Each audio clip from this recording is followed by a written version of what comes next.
الحمدللہ الحمدللہ رب العالمین، اما بعد۔ سامعین محترم، گزشتہ درسوں میں نماز کے حوالے سے مسائل چل رہے تھے۔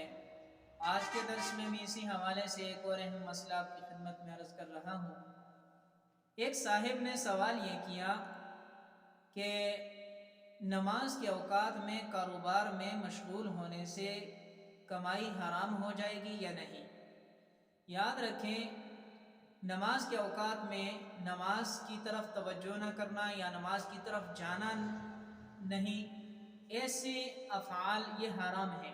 ایسا کام کرنا یعنی کہ نماز کی طرف نہ جانا، نماز کو چھوڑ دینا، یہ حرام ہے۔ البتہ جہاں تک تعلق اس کی کمائی کا ہے، کاروبار کا ہے، تو کمائی حلال ہے، کمائی حرام نہیں ہے، بلکہ اس کا نماز کی طرف نہ جانا یہ حرام ہے۔ اللہ پاک ہمیں عمل کرنے کی توفیق عطا فرمائے۔